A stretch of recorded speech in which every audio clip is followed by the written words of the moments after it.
Hindenburg research company ಜನವರಿ 24, 2023ರಲ್ಲಿ mister Gautam Adani ಮತ್ತು ಅವರ ಫ್ಯಾಮಿಲಿ ಮೇಲೆ 106 ಪೇಜಿನ ಡೀಟೇಲ್ಡ್ ರಿಪೋರ್ಟ್ ಸಬ್ಮಿಟ್ ಮಾಡಿ ಸೋ ಮೆನಿ ಅಲಿಗೇಷನ್ಸ್ ರೈಸ್ ಮಾಡ್ತಾರೆ. ಇದರಿಂದ ಇಂಡಿಯನ್ ಸ್ಟಾಕ್ ಮಾರ್ಕೆಟ್ ಇನ್ವೆಸ್ಟರ್ಗೆ ಜಸ್ಟ್ ಒನ್ ಡೇ ಒಳಗೆ 4 ಲಕ್ಷ ಕೋಟಿ ಲಾಸ್ ಆಗ್ತೈತಿ.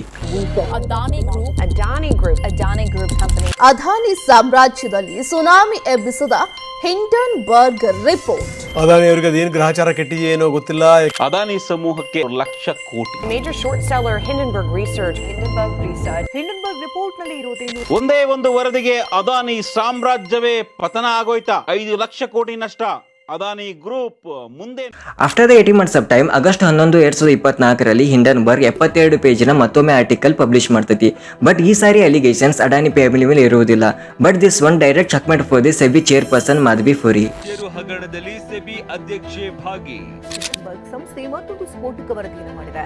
ಸೆಬಿ ಅಧ್ಯಕ್ಷೆ ಮಾಧವಿ ಪುರಿ ಮುಚ್ಚುವ ವಿರುದ್ಧವೇ ಗಂಭೀರ ಆರೋಪವನ್ನು ಮಾಡಿದೆ. ಸಿಬಿಐ ಅಧ್ಯಕ್ಷರ ಮೇಲೆಯೇ ಹಿಂಡನ್ಬರ್ಗ್ ಆರೋಪ. ಅಡಾನಿ ಮತ್ತು ಹಿಂಡನ್ಬರ್ಗ್ ಕೇಸ್ನಲ್ಲಿ ಮಾಧವಿ ಪುರಿ ಅವರ ಹೆಸರು ಬರಲಿಕ್ಕೆ ಮೇನ್ ರೀಸನ್ ಅಂದ್ರೆ foreign fund.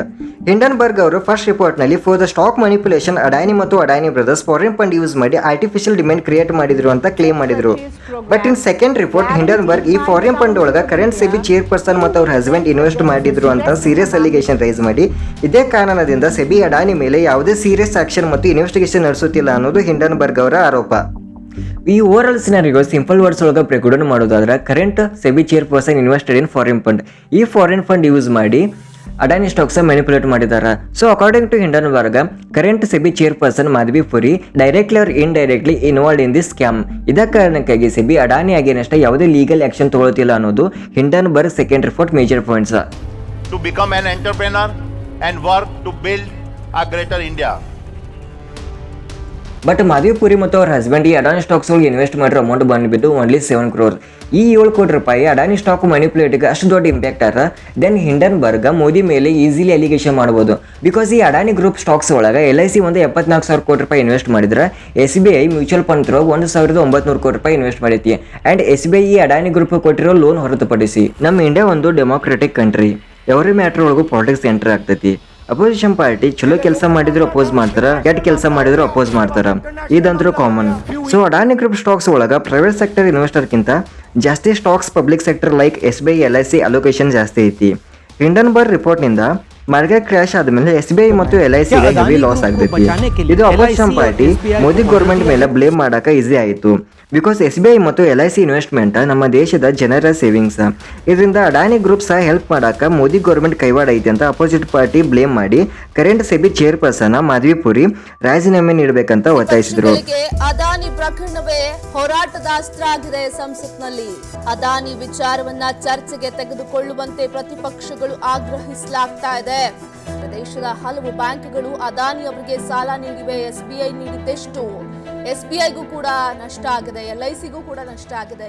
Over all Hindenburg Adani conspiracy theory scam ಅನ್ನೋ ಹೆಸರು ಕೊಟ್ರು. ಬಟ್ ಇದು ಸ್ಕ್ಯಾಮ್ ಜೆನ್ಯೂನ್ ಅಂತ ಇನ್ ಫ್ಯೂಚರ್ ಡೇಸ್ ಒಳಗ ಗೊತ್ತಾಗ್ತೈತಿ. इतना बड़ा एलोकेशन क्यों किया? प्राइवेट फंड मैनेजर्स जो ज्यादा रिस्क लेते हैं उन्होंने भी ये नहीं किया. क्या ये PM का कर्तव्य नहीं कि LIC जैसे फाइनेंशियल इंस्टीट्यूशंस का पैसा सुरक्षित रहे? हिंडनबर्ग की रिपोर्ट आने के बाद LIC के शेयर्स की कीमत 50,000 करोड़ रुपए गिर गए.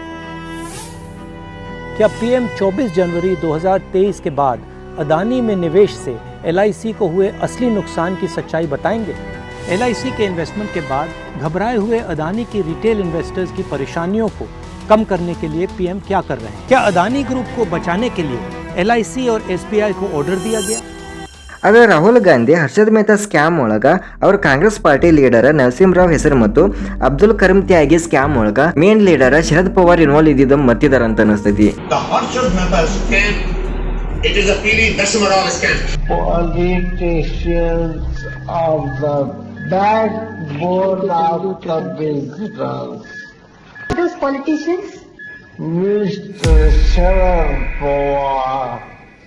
ಈ ಎಲ್ಲ ಅಲಿಗೇಷನ್ಸ್ ಕ್ವಶನ್ ಆ್ಯಂಡ್ ಆನ್ಸರ್ ಇಂದ ಸಫರ್ ಆಗ್ತಿರೋದು ಮಾತ್ರ ಇಂಡಿಯನ್ ಸ್ಟಾಕ್ ಮಾರ್ಕೆಟ್ ಇನ್ವೆಸ್ಟರ್ಸ್ ಮತ್ತು ಭಾರತದ ಪ್ರಖ್ಯಾತ ಉದ್ಯಮಿ ಗೌತಮ್ ಅಡಾನಿ.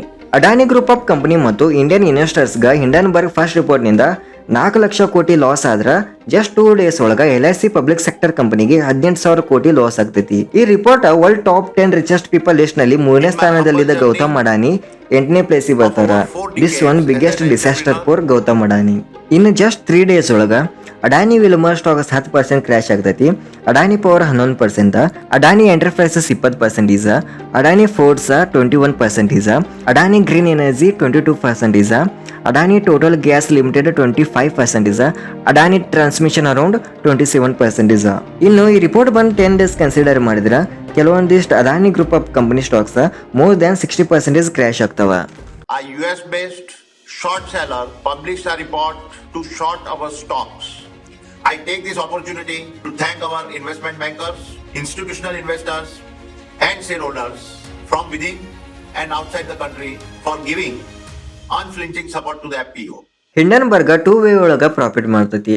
ಒಂದು ಶಾರ್ಟ್ ಸೆಲ್ಲಿಂಗ್ ಪೊಸಿಷನ್, ಇನ್ನೊಂದು ಕ್ಲೈಂಟ್ಸ್ ಆರ್ ಕಸ್ಟಮರ್. ಹಿಂಡನ್ಬರ್ಗ್ ಒಂದು company illegal activities find out ಮಾಡಿ ಅದರ ಮೇಲೆ ಡೀಟೇಲ್ ಅನಾಲಿಸಿಸ್ ರಿಪೋರ್ಟ್ ರೆಡಿ ಮಾಡಿ ಸೋಷಿಯಲ್ ಮೀಡಿಯಾ ಒಳಗ ಅಪ್ಲೋಡ್ ಮಾಡೋಕ್ಕಿಂತ ಮೊದಲ ಈ ನ್ಯೂಸ್ ರಿಪೋರ್ಟ್ ಅವರ ಕ್ಲೈಂಟ್ಸ್ಗೆ ಇನ್ಫಾರ್ಮ್ ಮಾಡಿ ಇದರಿಂದ ಹಿಂಡನ್ಬರ್ಗ್ ಕಂಪನಿ ಮತ್ತು ಅವರ ಕ್ಲೈಂಟ್ಸ್ ಪರ್ಟಿಕ್ಯುಲರ್ ಕಂಪನಿ ಮೇಲೆ ಶಾರ್ಟ್ ಸೆಲ್ಲಿಂಗ್ ಪೊಸಿಷನ್ ಓಪನ್ ಮಾಡಿ ಪ್ರಾಫಿಟ್ ಮಾಡ್ಕೋತಾರ. ಹಿಂಡನ್ಬರ್ಗ್ ಶಾರ್ಟ್ ಸೆಲ್ಲಿಂಗ್ ಪೊಸಿಷನ್ ಅಷ್ಟ ಅಲ್ಲದ ಈ ಕ್ಲೈಂಟ್ಸ್ ಪ್ರಾಫಿಟ್ ಒಳಗ ಸ್ವಲ್ಪ ಕಮಿಷನ್ ಚಾರ್ಜ್ ಮಾಡ್ತೈತಿ.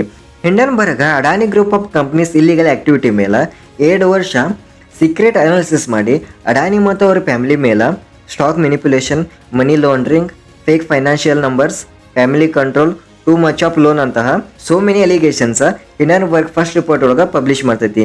ಇದರಲ್ಲಿ ಹಿಂಡನ್ಬರ್ಗ್ 88 ಕ್ವಶನ್ಸ್ ಕೇಳಿದ್ರೆ 720 ಉಲ್ಲೇಖಗಳು ವಿತ್ ಪ್ರೂಫ್ ಸಬ್ಮಿಟ್ ಮಾಡ್ತಾರೆ. The main allegation is stock manipulation. For example, Adani ಒಂದು ಶೇರ್ ಪ್ರೈಸ್ ಮಾರ್ಚ್ 2020ರಲ್ಲಿ 130 ರೂಪಾಯಿ ಇದ್ರೆ ನವೆಂಬರ್ 2022ರಲ್ಲಿ ಅದ ಶೇರ್ ಪ್ರೈಸ್ 4,000 ರೂಪಾಯಿ ಆಗ್ತೈತಿ. ಜಸ್ಟ್ 2 ಇಯರ್ಸ್ ಒಳಗೆ ಒಂದು share price it rapidly increase ಆಗೋದು ಇದು ಸಣ್ಣ ಮಾತಲ್ಲ. ಎಸ್, ಸ್ವಲ್ಪ company share price rapidly grow ಆಗ್ತಾವ. ಬಟ್ ಕರೋನಾ ರಿಸೆಷನ್ ಅಂತಹ ಟೈಮ್ ಒಳಗ ಎಲ್ಲಾ ಬಿಸ್ನೆಸ್ ಸ್ಲೋ ಆದ್ರೂ ಅಡಾನಿ ಸ್ಟಾಕ್ಸ್ ಮಾತ್ರ ಮೋರ್ ದನ್ 1000% ರಿಟರ್ನ್ ಕೊಟ್ಟವ.